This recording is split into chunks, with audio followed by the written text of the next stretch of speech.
Welcome to the War from Boise, Idaho. This is your host, Adam Graham. If you have a comment, send it to me, box13 at greatdetectives.net. Well, we continue our story here on the war of the USS Boise from yesterday. In today's episode of Man Behind the Gun, which aired 1 week after last week's program, this aired on March the 28th of 1943. So let's take a listen to 10% is Not Enough. The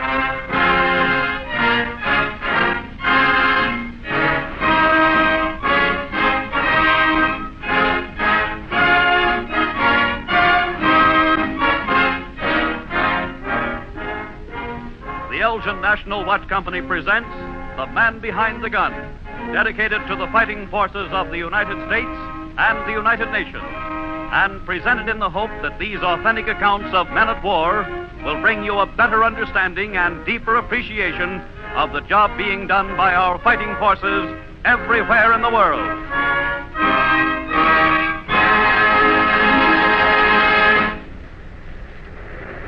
Battle control from Director 1. Control aye, Director 1. Shell and powder up in all gun turrets. Very well.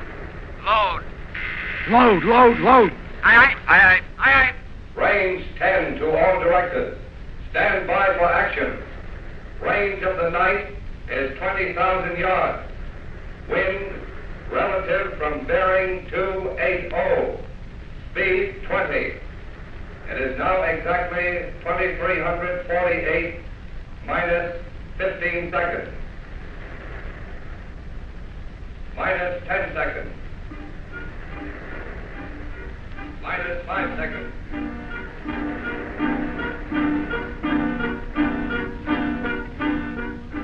Stand by for action. And everywhere aboard ship, hard-eyed sailors and officers watch the second hands of their timepieces. They know the value of time. They know that seconds may mean the difference between defeat and victory. On the flying bridge, in the director tower, the plotting room, in the gun turrets of the warship, and on your own wrist, Elgin timepieces measure the priceless ingredient of victory, time. For 78 years, Elgin has been making fine American watches. And today, the skill developed by Elgin craftsmen and passed on from father to son through 4 generations has gone to war. The finest scientific equipment in the watchmaking world now turns out the tools of victory. For Elgin's resources today are completely devoted to the production of precision instruments for war. These include navigation watches in use upon the bridges of American naval vessels on all the 7 seas. Time fuses which accurately explode anti-aircraft shells in 100 far-flung skies. Compasses to point the way across trackless deserts and through pathless jungles. Tachometers to measure the motor speed in thousands of mighty bombers. Special military wristwatches across whose faces the second hand sweeps toward the 0 hour and victory. Tonight, the man behind the gun continues the story of the United States cruiser Boise, a warship which has added to the history of our Navy one of the most inspiring chapters since the Constitution met and defeated the Guerriere.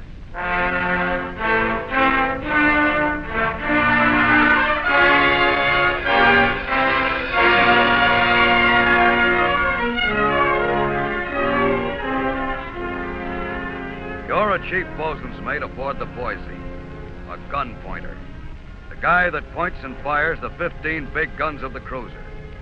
Right now, you're standing by for action off Savo Island in the Solomons. It's nearly midnight on October 11th, 1942. Your guns are manned, ready, loaded, and laid. You've sighted the enemy, and your eye is jammed into the telescopic gun sight searching for a target. Now, very dimly, you see a light gray spot on the lens. Then another, and another. 5 of them. It's them. You can see them plainly. Target sighted. Bearing 180. There they are, Scotty. Okay. Pick 'em up, you farmer. I got him. Right.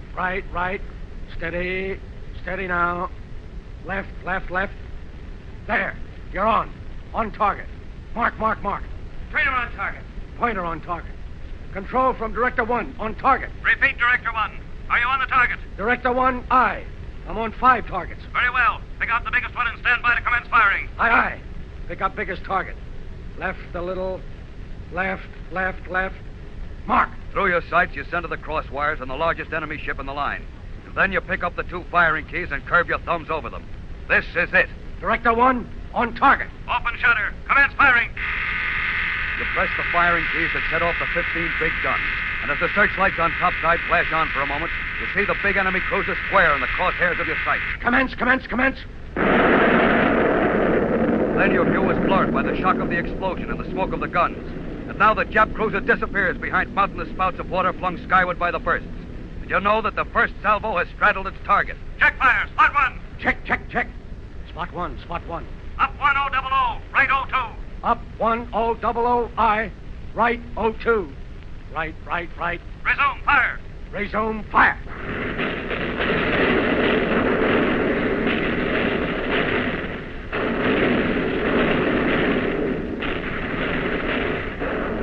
Now the guns are firing as fast as they can be loaded, and that's plenty fast. The shells are like tracer bullets from a machine gun pouring into the enemy. And then suddenly the Jap ship erupts into flame from stem to stern. That's right.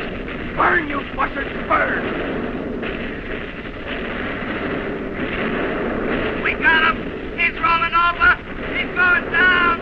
That's number 1 for the Boise. Check fire. Check. Director 1, pick up next target. Director 1, I. Shifting target. Left a little. Mark. Trainer on target. Director 1, on target. Commence firing. Salvo. Commence. Check fire. Spot 1. Check. Spot 1. Your crosshairs are on a destroyer this time. A much smaller ship than the cruiser now wallowing its way into the sea. The 15 guns throw an arc of white-hot steel. And this time you're right on. Even before the shell timer goes off, you see the enemy ship disappear. Blasted out of existence with 1 full salvo. Hey, Scotty, this is fun, ain't it, huh? You see the way that Jap split wide open? No stamina, Chief. No stamina. Director 1, pick up the next target. Director 1, I. Shifting target. Come on, Tojo. Who's next? Find something, will you, Scotty? Don't leave us here with our guns hanging out. Cruiser on the left. Left. I got it. I'm on it. Pick it up. Mark. Trainer on target. Director 1, on target. Open shutters. Commence firing. Commence.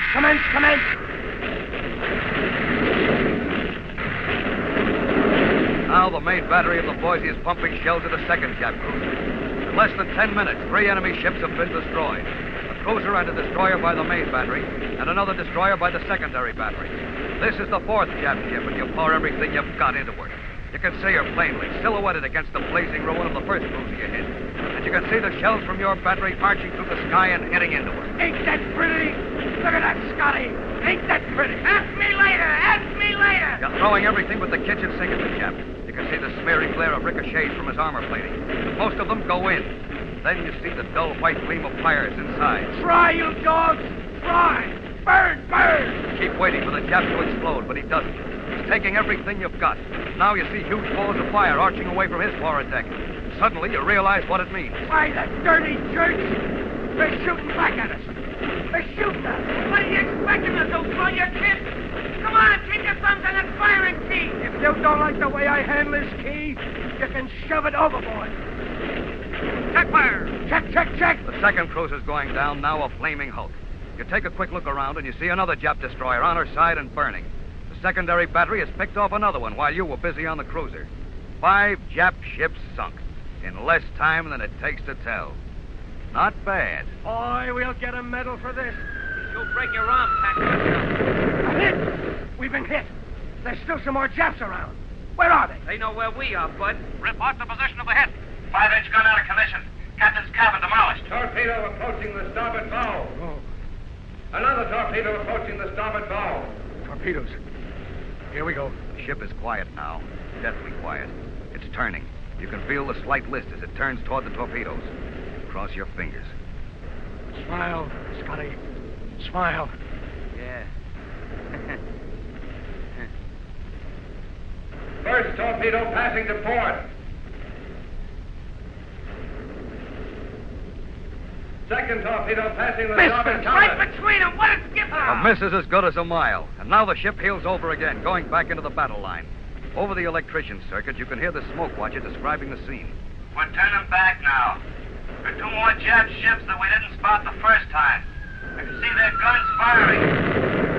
Now the Boise is taking it. As she turns to go back into the line of battle, a Jap cruiser finds the range and begins pouring in 6 and 8 inch shells.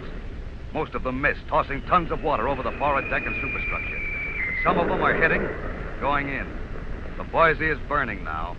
You sit there in the director with your eye jammed to the scope, centering the crosshairs. Come on, Scotty. Let's put the kill on those dogs. Left. Trainer on target. Director 1, on target. Resume fire. Commence.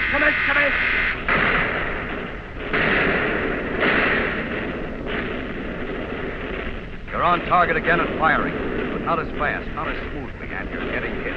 You're taking it from stem to stern. You can feel the ship heel over and pick up speed, and you shout for the smoke watch. Hey, Money, where are we hit? Can you see anything? Hey, Money, where are we hit? He must have stopped one up there. We're hit bad. We're a fire forward. Is that you, Money? We thought you was dead. No, I ain't dead. Explosion knocked down my phone plug. I'm all right. Looks pretty bad. Number 1 turret to control, sir. I have a shell hit on the faceplate of number 1 gun turret. I have a shell hit on the faceplate. Sticking through the armor. I think it's a dot, but it's still buzzing. I don't...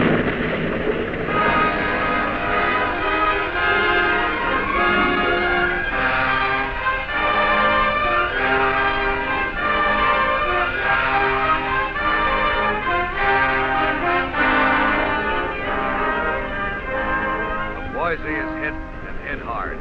Number 1 gun turret is filled with flame and smoke. Its guns are silent. Up on the bridge, the captain looks out over his ship, and what he sees isn't pretty. Fire.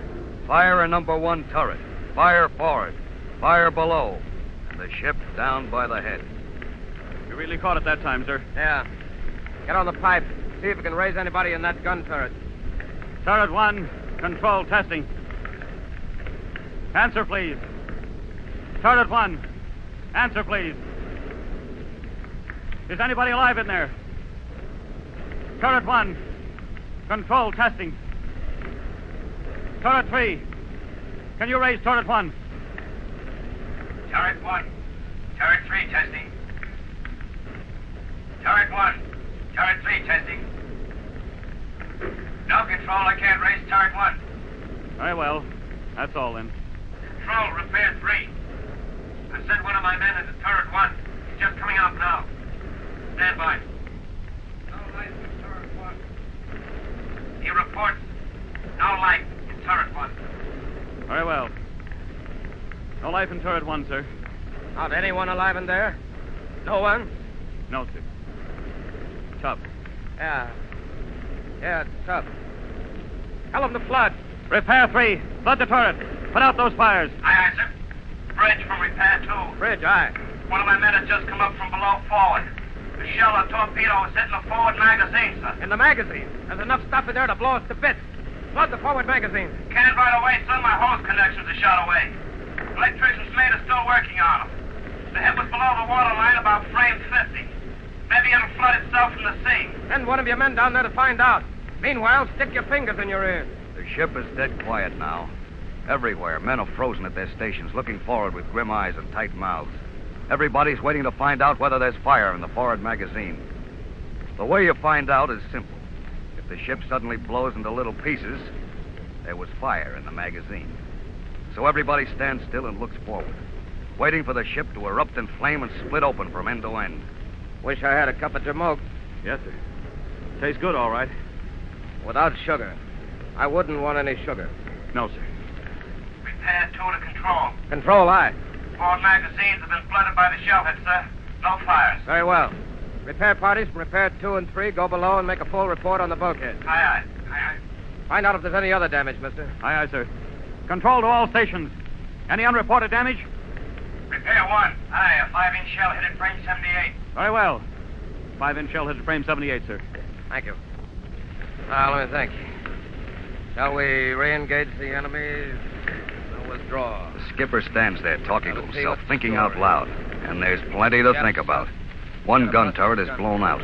The ship is down by the head and the forward magazines are flooded. There are dead men aboard the Boise now, and fire. We can go back into the fight and go down, still throwing steel. or we can leave the kill for the other ships in the task force, withdraw, and save ourselves from sinking. With 6 Jap ships to our credit. 6 is enough for one day. We'll retire. Hard left rudder. Hard left rudder it is, sir.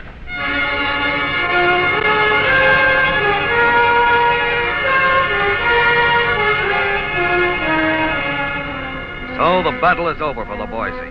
But there's no rest anywhere on board ship. For 2 hours, every man Jack is fighting fires and trying to win back control of the battered cruiser.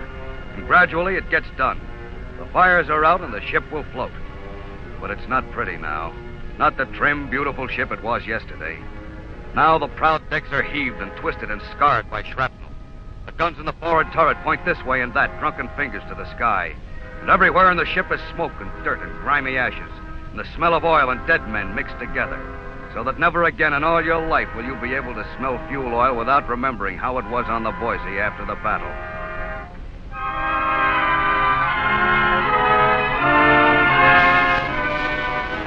Finally, the Boise is under control again, and you turn back toward the scene of battle. The 2 task forces have moved away, still fighting. And you pass by dark and nameless shapes moving in the water. Life rafts crowded with Japs who stare at you sullenly as you go by. And then over the loudspeaker, the word is passed. Target sighted, bearing 180. Can you make her out? Looks like a large ship or group of ships. Commence tracking. All hands to battle stations. Stand by for action starboard. All hands, man your battle stations on the double. You take your station in the director turret again. Sit there, staring into the dark through your telescope, waiting for the order to resume firing. That's all you think about now. Your mind seems dead and heavy. All you're waiting for is the order to resume firing. That's all you know or remember. Yeah, I'm pooped. You're pooped. Man, I'm 6:30 all the way down the line. Range 10. Estimated range 15000. I'd be just as happy if these ain't Japs we're closing with. A while ago, there wasn't enough Japs to suit you. Right now, I could take 100 years shore leave. Range 10. Estimated range 13000. Range is closing fast. Now, you ain't kidding, brother. Too fast. We might as well get it over with. Yeah, I can hardly wait. Range 10. Range is 11000. We'll soon know whether they're Japs or not. Either way, it's okay with me. Don't give up the ship, I always say. Hey, look, John Paul. Go bag your head with it. Range 10. Range 9000. Stand by to commence firing. Stand by to commence. Pick 'em up, Scotty. Pick 'em up. Left a little. Left. Mark. On target. Trainer on target. Director 1, on target.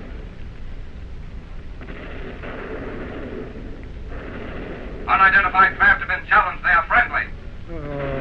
Brother, I hear you talking. We are taking our station in column. At ease.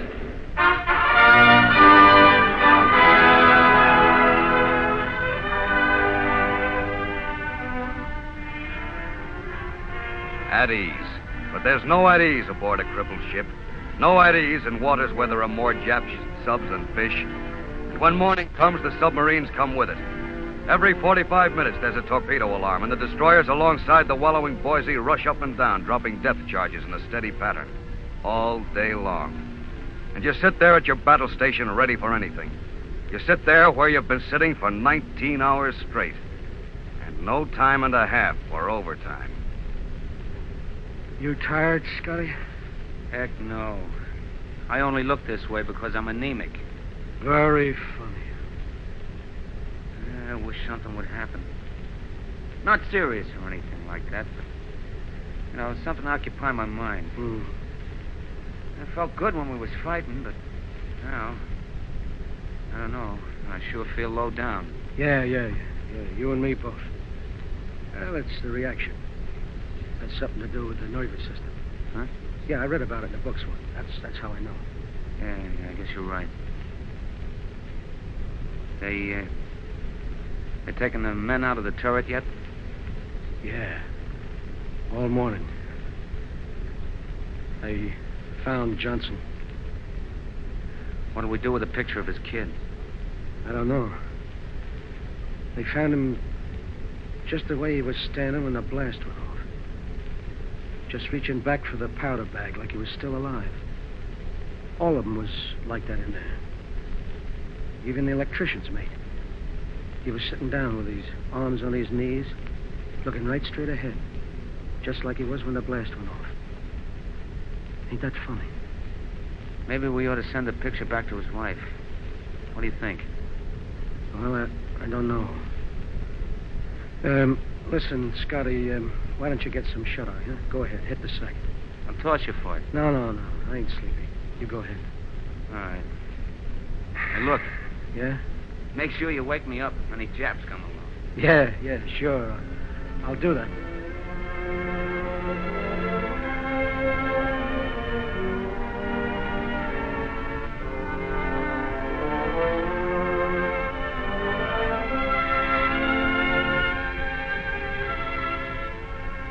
That evening, you get a sandwich and a cup of coffee. That night, you get 4 hours sleep. And the next day, there's a notice on the bulletin board and an announcement over the loudspeaker. Services for the dead will be held at 12:45 on the fantail. All hands off watch fall in at quarters for the muster.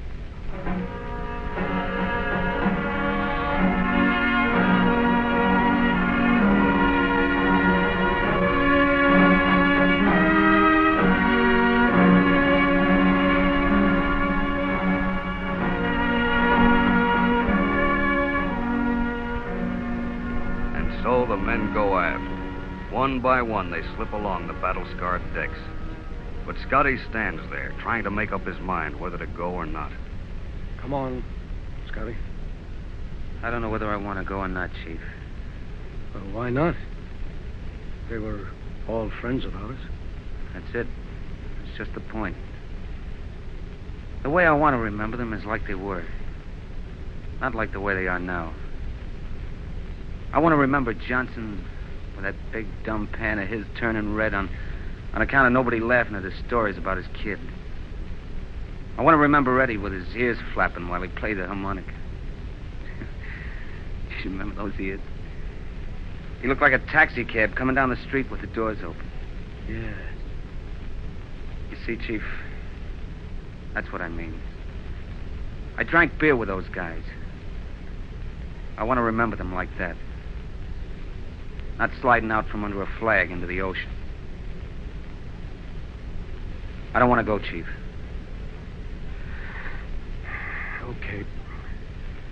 Okay, Scotty. I know how you feel. I'll see you later. Afterwards.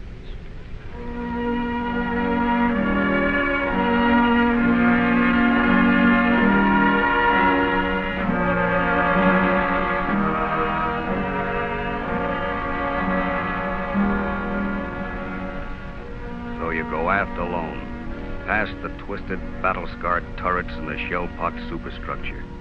Aft to join the silent crew of the Boise, formed into a hollow U on the fantail. Astern, as far as you can see, the white boiling wake of the ship is like a broad highway. Then the captain comes and climbs up on a capstan and reads to you. You can't hear everything he says, but sentences come back to you as the wind shifts and changes. I am the resurrection and the life. It's a beautiful day, calm and peaceful. The air is sweet. Since by man came death, by man came also the resurrection of the dead. Not far away, a seagull rises and falls without moving its wings. The wake of the ship is white and straight as far as you can see.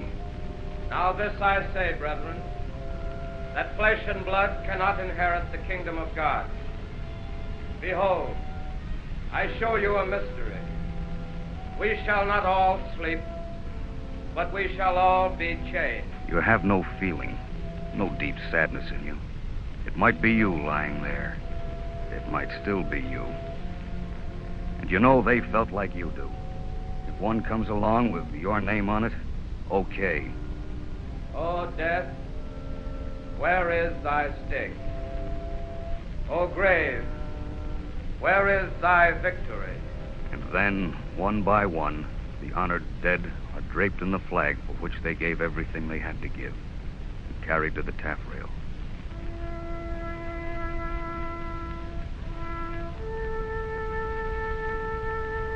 Adams, J.B., Seaman, second class. Long, L.H., Seaman, First Class. Van Hooser, R.G., Electrician's Mate, Third Class. Chamberlain, H.F., Seaman, Second Class. Polito, S.T., Seaman, First Class. Kelly. One by one, they slip out from under the flag and into the sea, carried down to the depths by a 6-inch shell lashed between their feet. The honored dead of the United States ship Boise. Davis, G.M., Seaman, First Class.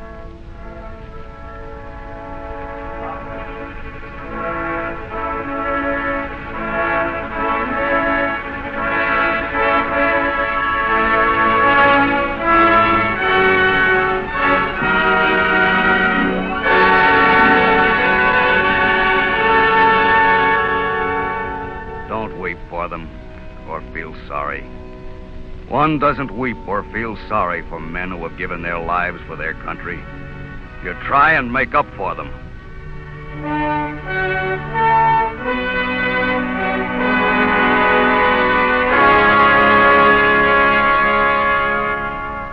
"100% of the Boise's crew was ready to give 100% for victory. 10% did give 100%.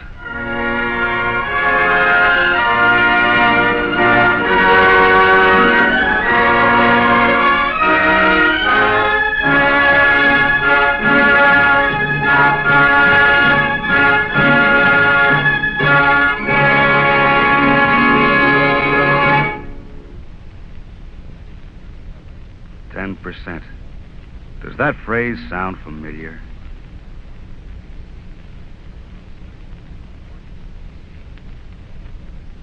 These broadcasts are made available to you by the Elgin National Watch Company. Before we tell you about next week's program, may we ask you to listen for 39 seconds to a message from Elgin. Aboard warships like the Boise, and in sand-scarred tanks and bullet-riddled bombers, the precise hands of Elgin instruments point the way to victory. With Elgin skill completely converted to war production, naturally few Elgin watches will be available for civilian use. And you can scarcely expect foreign-made, imported watches to substitute satisfactorily for such high-quality American timepieces. So take care of the Elgin you now have. Wind it fully every morning. Treat it gently. Guard it from sudden shocks. At least once a year, have it inspected by your Elgin jeweler. Remember, time. The time on your wrist is vital to victory.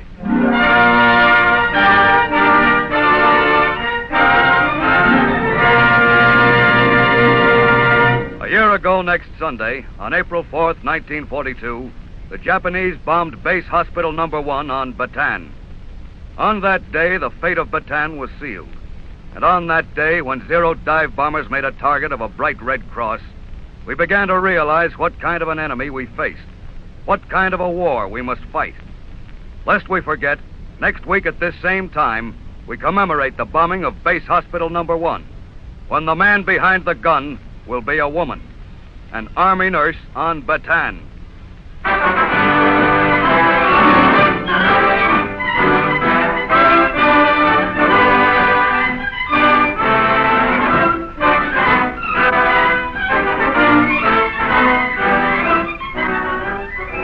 The Man Behind the Gun is written by Ranald McDougall and produced under the direction of William N. Robeson.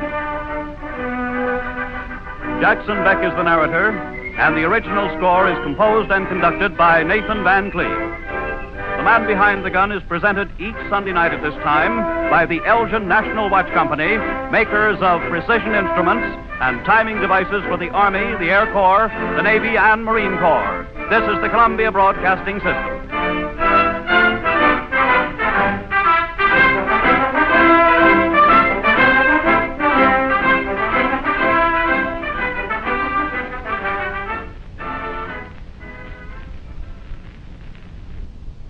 Welcome back. Well, a very moving and powerful episode.